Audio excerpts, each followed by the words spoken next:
সবাইকে আমার নমস্কার। আজকে আপনাদের সাথে আলোচনা করব যে ভারতবর্ষে কিভাবে প্রথম বরফ এলো এবং বরফটা কোথা থেকে এলো, এবং এই বরফের সাথে ব্রিটিশ যে সমস্ত ক্লাবস যেগুলো হয়েছিল, যেগুলো বোম্বে, চেন্নাই, তারপরে ক্যালকাটাতে যে সমস্ত ব্রিটিশ ক্লাব যেগুলো গড়ে উঠেছিল, তার সাথে এই বরফের কি সম্পর্ক ছিল। তো সেই হিসাবে আপনাদের সঙ্গে আজকে আলোচনা করব। 1810 সাল, মানে 1810, 1810 সাল থেকে কলকাতা, বোম্বে, ম্যাড্রাস এই সমস্ত শহরগুলোতে কিন্তু ছোট বড় ক্লাব, তারপরে হোটেল এগুলো খুলতে থাকে। এবং কলকাতায় যে সমস্ত ফেমাস, যে সমস্ত আজকে যে সমস্ত ক্লাব আছে, সেগুলো কিন্তু এই 1810-এর পর থেকে কিন্তু তৈরি হওয়া শুরু হয়েছিল।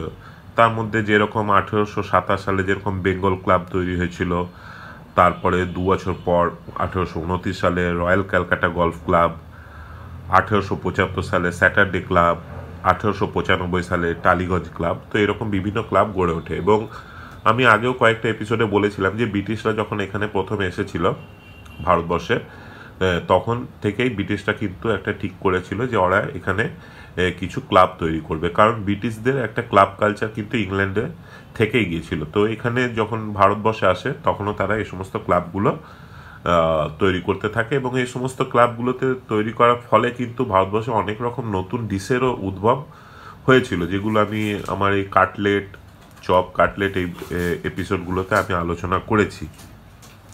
তো আজকে যেটা আলোচনা করব যে এই সমস্ত ক্লাব কালচারের সাথে যে বরফের কি সম্পর্ক ছিল। তো 1833 সালের আগে পর্যন্ত কিন্তু বরফ ছিল একটা খুবই রেয়ার কমোডিটি ভারতবর্ষে।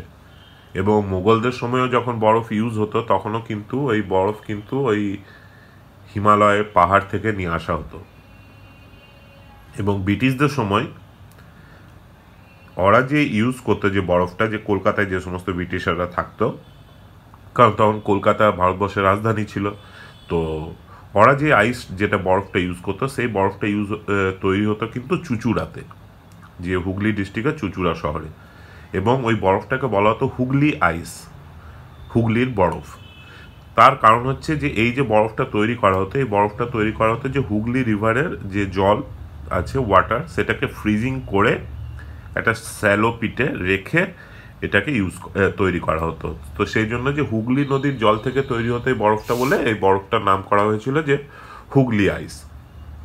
কিন্তু এই যে হুগলি আইস ছিল, এর কোয়ালিটিটা অত ভালো ছিল না, এবং it was not good for consume. তো সেই জন্য ব্রিটিশরা ঠিক করলো যে ব্রিটিশরা বাইরে থেকে এই বরফ নিয়ে আসবে। এবং ফাইনালি ইস্ট ইন্ডিয়া কোম্পানি 1833 সালে একটা ব্যবস্থা করলো যে রেগুলার একটা সাপ্লাই হবে বরফের, এবং যেটা পুরো বছর ধরে পাওয়া যাবে। তো এই প্রথম ভারতবর্ষে যে বরফ এলো, সেই বরফ এসেছিল কিন্তু আমেরিকা থেকে, এবং সেই সালটা ছিল 1833। এবং যে জাহাজে করে বরফটা এসেছিল, সেই জাহাজটার নাম ছিল SS টাস্কেনি। এবং এই যে বরফ যিনি নিয়ে এসেছিলেন, সে ছিলেন একজন আমেরিকার বোস্টনের একজন বিজনেসম্যান, ফ্রেডরিক টিউডর। এবং ওনার নামই ছিল যে আইস কিং, কারণ উনি তখন শুধু ভারতবর্ষ নয়, উনি পুরো ওয়ার্ল্ডে কিন্তু এই বরফের বিজনেস শুরু করেছিলেন। এবং তখন ডালহৌসি স্কোয়ারে চার্চ লেনে একটা আইস হাউসও তৈরি হলো, যে বরফ যেগুলো এলো SS টাস্কানি জাহাজে, সেই বরফগুলোকে রাখার জন্য তখন ডালহৌসি স্কোয়ারে চার্চ লেনে একটা আইস হাউসও তৈরি হলো।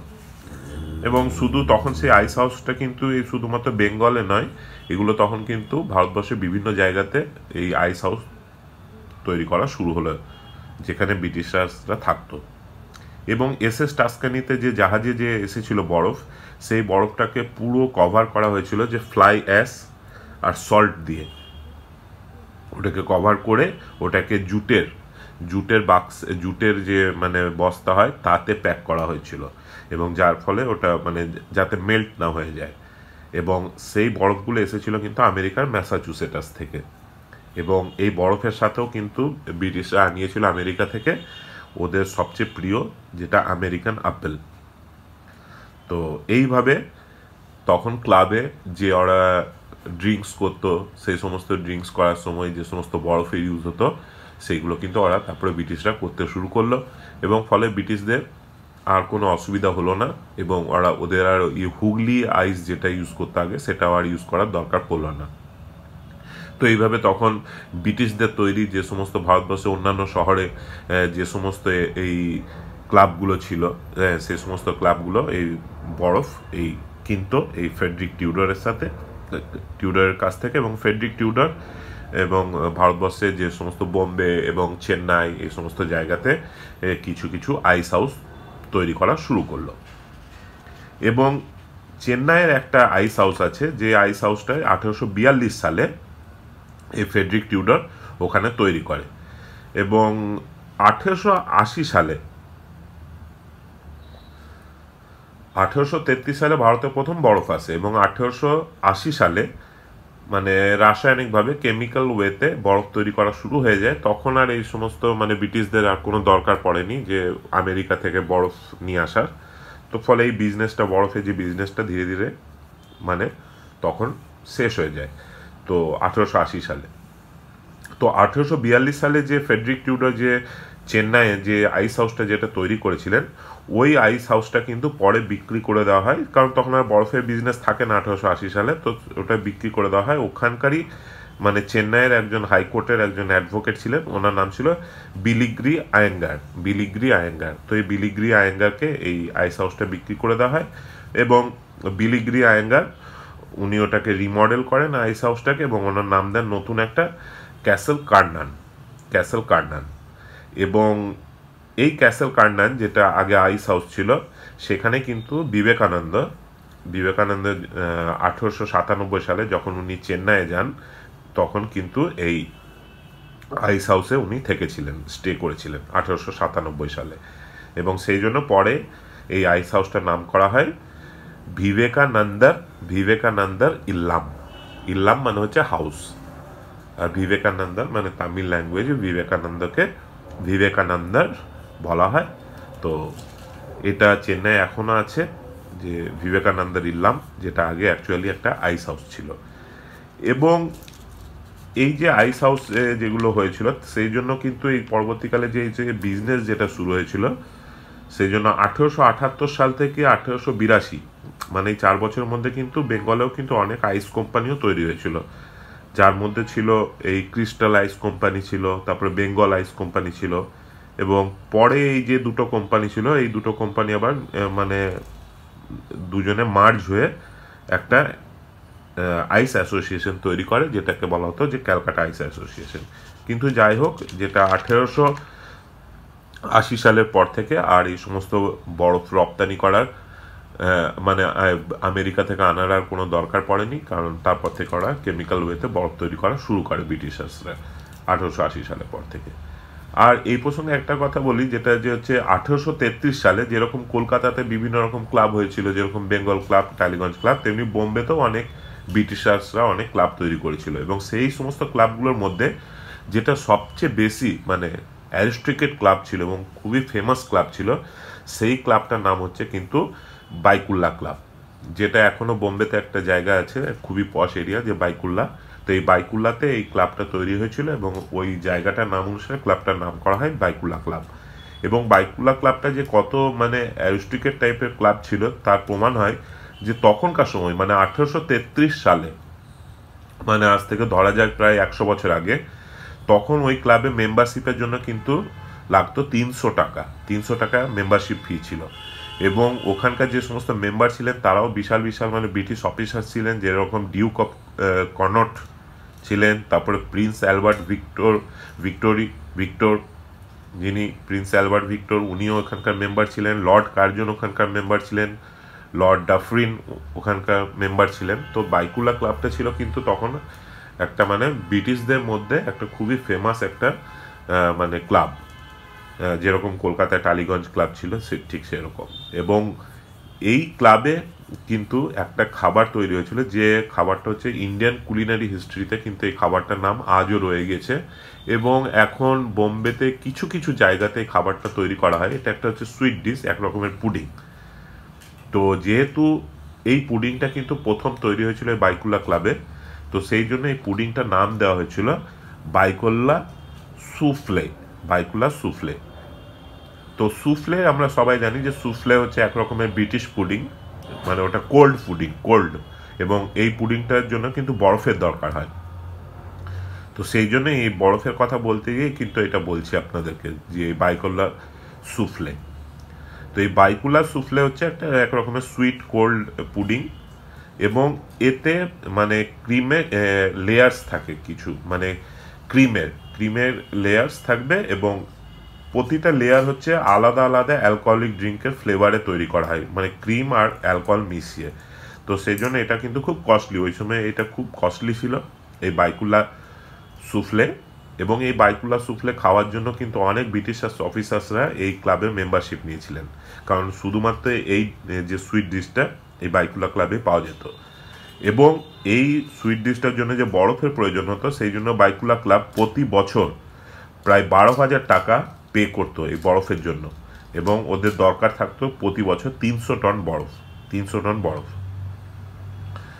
তো এটা হচ্ছে দেখুন যে 1833 সালে, মানে তখনকার সময়ে 12,000 টাকা পে করতে হতো পার ইয়ার এই 300 টন বরফের জন্য, যে এই বাইকুল্লা সুফলে তৈরির জন্য যে বরফের দরকার হতো। কিন্তু এটা 1920 সালে এটা ব্রিটিশরা এই ক্লাবটাকে বন্ধ করে দেয়, এবং এই ক্লাবটা পরবর্তীকালে একটা হসপিটাল তৈরি করা হয় ক্লাবটাতে। তো এইভাবে যে ভারতবর্ষের একটা মানে ক্লাবটা বন্ধ হয়ে যাওয়ার পর ভারতবর্ষের একটা যে খুবই একটা ফেমাস একটা সুইট ডিশ যে বাইকুল্লা সুফলে এই হারিয়ে যায় আমাদের কুলিনারি হিস্ট্রি থেকে। কিন্তু এখনও বোম্বেতে কিছু কিছু জায়গাতে এইটা পাওয়া যায়। এবং সবশেষে এই এপিসোডটা শেষ করার সময় আপনাদের সঙ্গে একটা ছোট্ট গল্প শেয়ার করছি, যেটা হচ্ছে আমাদের কলকাতার এই টালিগঞ্জ ক্লাব আপনারা সবাই দেখে থাকবেন, হোয়াইট কালার বিশাল বড় একটা ম্যানশনের মতো যে টালিগঞ্জ ক্লাব। তো এই যে টালিগঞ্জ ক্লাব যে জায়গাটা, এই জায়গাটা কিন্তু অ্যাকচুয়ালি ছিল একটা ইন্ডিগো প্ল্যান্টেশনের জায়গা 1781 সালে, এবং ওই ইন্ডিগো প্ল্যান্টেশনে যে জায়গার যে মালিক যিনি ছিলেন তার নাম ছিল রিচার্ড জনসন। তো এটা এখানে ইন্ডিগো চাষ হতো। তো 1806 সালে যখন ব্রিটিশরা এই নির্বাসিত করলো টিপু সুলতানের ফ্যামিলিকে, মানে টিপু সুলতানের পুত্র এবং তার ফ্যামিলিকে কলকাতায়, এবং ওদেরকে একটা মান্থলি একটা অ্যালাউন্স দিত ব্রিটিশ সরকার। তো তখন টিপু সুলতানের যিনি ছিলেন যে গুলাম মোহাম্মদ, উনি এই রিচার্ড জনসনের কাছ থেকে এই জায়গাটা উনি কেনেন। এবং ওখানে রিচার্ড জনসনের যে ইন্ডিগো প্ল্যান্টেশন ছিল এবং তার সাথে ওনার বাংলো ছিল, তো এই জায়গাটা উনি এই রিচার্ড জনসনের সঙ্গে কেনেন, এবং ওটাকে এই গুলাম মোহাম্মদ যে টিপু সুলতানের পুত্র ওটাকে নিজের একটা রেসিডেন্স হিসাবে ইউজ করতো, যে বাংলো যেটা ছিল যে রিচার্ড জনসনের ওখানে। কিন্তু পরে এই গুলাম মোহাম্মদ যে টিপু সুলতানের পুত্র, ওদের ইকোনমিক্যাল কন্ডিশন ধীরে ধীরে খারাপ হতে থাকে, ফলে ওটা বিক্রি করতে বাধ্য হয় টিপু সুলতানের পুত্র, এবং টিপু সুলতানের পুত্র এটাকে বিক্রি করে দেয় একজন স্কটিশ একজন ব্যাংকার ছিলেন তখন, ওনার নাম ছিল উইলিয়াম ডিকসন ক্রুইকস্যাঙ্ক। তো ওনাকে এটা বিক্রি করে দেন, এবং পরবর্তীকালে এই উইলিয়াম ডিকসন ক্রুইকস্যাঙ্ক এই যে প্রথম যে রিচার্ড জনসনের যে বাংলো যেটা ছিল, যেটা পরবর্তীকালে এই টিপু সুলতানের পুত্র কেনে ওনার কাছ থেকে, তো এই উইলিয়াম ডিকসন এই বাংলোটাকে একটা স্পোর্টস ক্লাব তৈরি করে বাংলোটাকে রেনোভেশন করে, এবং পরবর্তীকালে এই স্পোর্টস ক্লাবটাই কিন্তু এই টালিগঞ্জ ক্লাব বলে পরিচিতি লাভ পায়। তো এইভাবে মানে টালিগঞ্জ ক্লাবের সঙ্গে একটা টিপু সুলতানের একটা সম্পর্ক জড়িত আছে। তো এই আজকে আপনাদের সঙ্গে এটাই আলোচনা করলাম যে কিভাবে মানে বরফটা এলো, এবং বরফের জন্য ভারতবর্ষে কীরকম একটা মানে ঐতিহাসিক একটা সুইট ডিশ তৈরি হয়েছিল, যেটা ছিল বাইকুল্লা সুফলে, এবং এই টালিগঞ্জ ক্লাব এই টিপু সুলতানের সঙ্গে সম্পর্ক। তো এই সব আপনাদের সঙ্গে আজকে শেয়ার করলাম ভারতের কিছু এই ইতিহাস এবং এর খাবার দাবার। এবং আমার এই চ্যানেলটা যদি ভালো লাগে তাহলে প্লিজ সাবস্ক্রাইব করবেন। থ্যাংক ইউ সো মাচ, সবাই ভালো থাকবেন।